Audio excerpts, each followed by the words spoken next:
오늘 어떤 언론이 문재인 정부의 국정 플랜이 매우 위험하다고 이렇게 보도를 한 것이 있습니다. 민주당 국정 플랜 보고서 입수 이런 제목의 기사를 내보냈습니다. 문재인 정부가 법의 노조인 전국 교직원 노동조합, 전교조죠, 전교조. 문재인 정부가 이제 전교조 합법화를 추진한다는 보고서가 나왔다고 합니다. 전교조 합법화. 그리고 또 이명박 정부의 4대강 사업을 원상 복귀하는 4대강 보건대책기구도 구성할 계획이라고 발표를 했습니다. 4대강 사업을 원상 복구하는.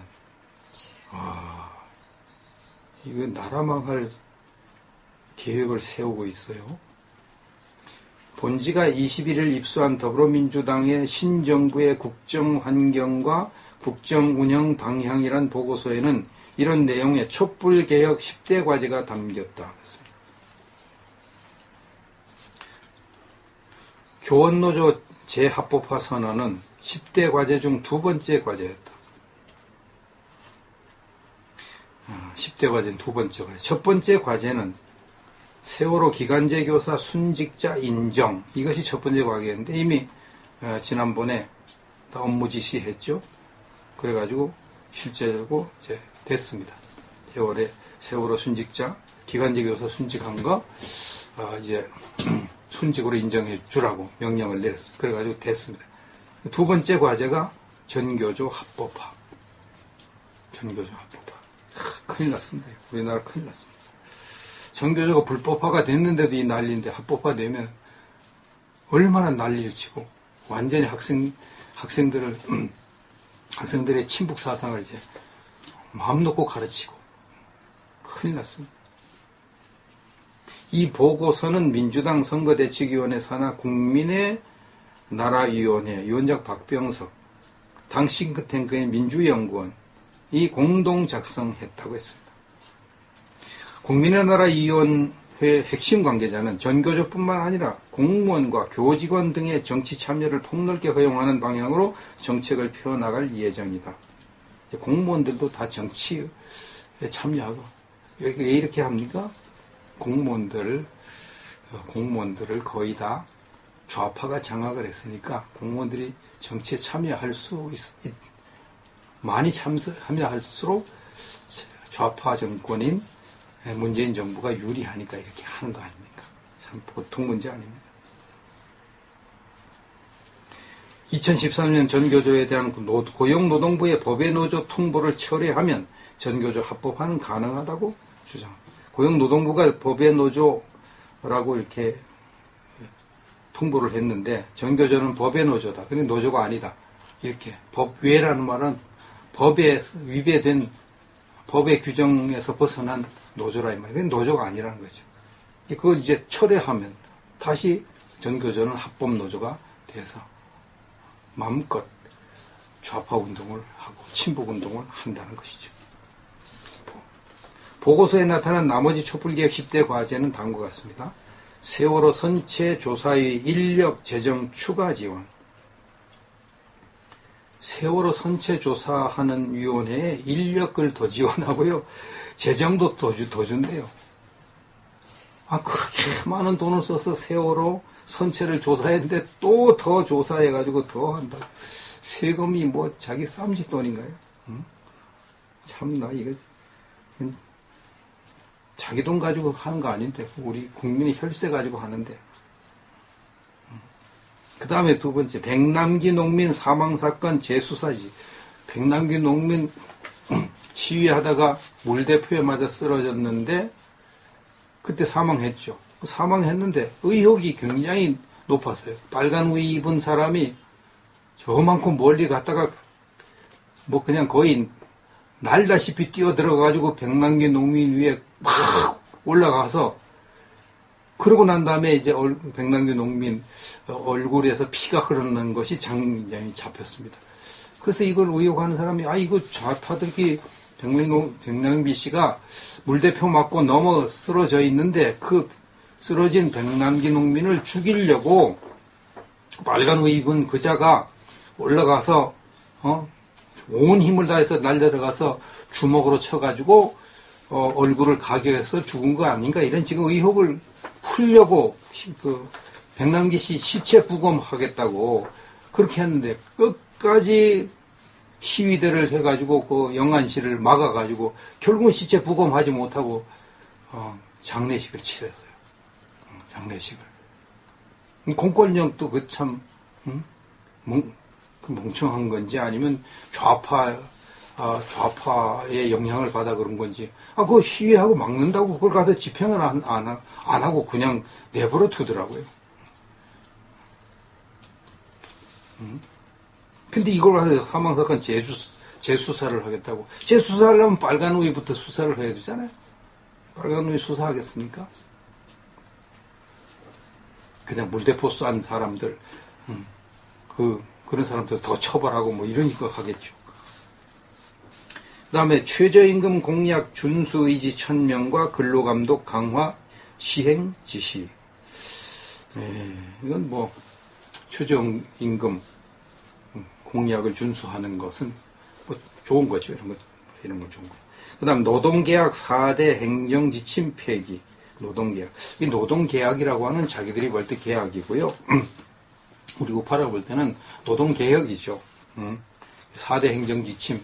이거 다 폐기시켜서 결국은 노조들이 더 센 힘을 갖도록 만들고 사업자는 점점 힘을 빼는 그 일을 지금 하겠다는 거 아닙니까? 노동개혁 입법해달라고 그렇게 박근혜 정부가 요청했는데 끝까지 반대해가지고 결국은 이것을 막았죠. 그걸 노동계약이라고 지금 얘기합니다. 그래서 할 수 없이 행정지침을 내렸는데 그거 다 폐기를 한다는 겁니다.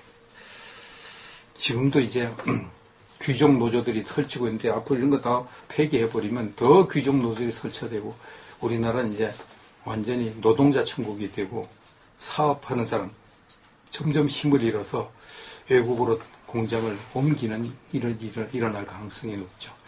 결국은 경제가 무너지는 것으로 가게 됐죠. 좌파들이 집권 하면 경제가 무너지게 돼 있습니다. 좌파 정책 해가지고 경제가 살아날 수가 없는 겁니다. 어떤 나라도 성공 못했습니다. 그 다음에 개성공단 입주업체 긴급 지원 지시. 개성공단 입주한 사람들 긴급 지원. 예전에 그 입주했던 사람도 지원해주고, 이제 개성공단 다시 이제 하려고 준비를 하는 거죠. 2천만 평 한다고 그랬으니까. 지금 미국이 반대해서 못하는데, 어떻게 위기만 넘어가면 개성공단 해가지고 북한에 이제 퍼주기를 하는 거죠. 그 다음에 박근혜 정부 언론 탄압 진상조사 착수. 박근혜 정부 언론 탄압 진상조사 착수하지 말고, 좌파 언론들이 편파 보도한 거 진상조사나 했으면 좋겠어요. 좌파 언론. 저 JTBC가 최순실 태블릿 PC 그 거짓 보도한 거, 그런 거나 진상조사를 하지. 국정원의 국내 정치 개입 금지. 국정원이 국내 정치 개입 금지하면요, 국정원은 이제 간첩 못 잡습니다. 간첩들이 다 국내에서 활동하는데, 이거 금지해버리면 간첩이지. 지금도 국정원이 간첩을 못 잡는데, 왜 못 잡느냐고 하는 걸 이렇게 분석하는 걸 들어보면요, 국정원 직원들 가운데 상당수 좌파가 있기 때문에 간첩을 잡을 수가 없다고 그런 분석들을 하잖아요. 근데 앞으로 이 국내 정치 개입 금지한다. 이렇게 하면 국정원이 국내에서는 아무것도 못하는 거예요. 해외 정보나 가지고 있는 거. 뭐 유명무실의 그 국정원이 되는 겁니다. 그래서 이렇게 안보에 대해서 완전히 무기력한 혹은 안보에 대해서 취약한 이런 지금 플랜을 가지고 있고요. 그리고 안보를 위태롭게 하는 그런 계획을 지금 문재인 정부가 세우고 있습니다. 이것이 실천되면 우리나라 이제 앞날이 캄캄할 수밖에 없습니다. 지만원 박사가 간첩을 4종류로 구분한 거 소개를 하고 마치도록 하겠습니다. 첫 번째는 수집 간첩이 있는데, 이것은 이제 우리나라의 정보를 수집해서 북한에 보내는 간첩. 과거에 이런 간첩들이 많았죠. 우리나라 정보를 해가지고 북한에 보내는 그런 일들을 많이 하고, 지금도 뭐 이런 간첩들이 많이 활동할 겁니다. 황장암에서 우리나라 북한 간첩이 한 5만 명 있다고 그랬는데 뭐 그렇게 하고 있겠죠. 그다음 두 번째 무장 간첩. 이건 이제 과거에 무장 공비들 많이 썼어요. 무장 간첩. 요즘은 이런 거 잘 안 하죠. 안 합니다.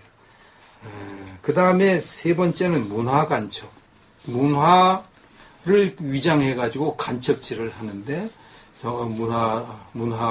문화인, 문화, 예술 활동 이런 것을 통해서 친북 선전을 하고, 북한을 서로 선전하고, 이롭게 하고, 이런 일들을 하니, 문화 활동이라고 그래요. 언론 자유라고 그럽니다. 거기가 결국은 간첩질이거든요. 북한을 이롭게 하는 거예요. 이런 일들. 그 다음에 선전, 선동 간첩. 이거 좀 위험하죠. 시위가 일어났을 때 어떤 이제 문제가 일어났을 때 선전하고 선동을 하는 거예요. 선동. 그 선동을 하면 순수한 그 시민들이 거기에 가서 선동해서 돌아나가지고 그냥 확 달라들어 버려요. 촛불 시위도 다 그런 식으로 하고. 과거에 뭐 광우병 시위, 그다음 미군 장갑차 시위, 전부 그런 식으로 선전, 선동 간첩들에게 이용을 당한 것으로 지금 분석이 되고 있죠. 그리고 이제 지만원 박사가 가장 우려하는 것은 우리나라 3만 명 탈북자들이 있는데 그 중에 간첩들이 있을 거라고 보는 거죠. 그냥 북한이 3만 명 탈북자들 가운데 간첩들 안 심어놨겠습니까? 그런데 이 간첩들은 이렇게 합법적으로 지금 들어와 있기 때문에 꼬리가 밟히지 않는 한 절대 알 수가 없는 거죠. 절대. 이것이 굉장히 위험한 것이죠. 숨어서 활동하는 것이 아니라 공개적으로 활동하니까. 그래서 이 3만 명 탈북자들 중에 있는 간첩들이 위험하다. 이렇게 지만원 박사가 분석을 했습니다. 그런데 이 지만원 박사가 어젠가 이제 5.18 것 때문에 재판받고 나오다가 폭행을 당했습니다. 좌파들에게 폭행을 당해서 지금 병원에 입원 중에 있습니다. 야, 백주 대낮에 폭행을 한다. 아무리 정권이 바뀌었다고 해도 이것은 심각한 문제입니다. 있을 수가 없는 일이 일어나고 있는 겁니다. 엄벌에 처해야 되는데 과연 그렇게 엄벌에 처할지 모르겠습니다.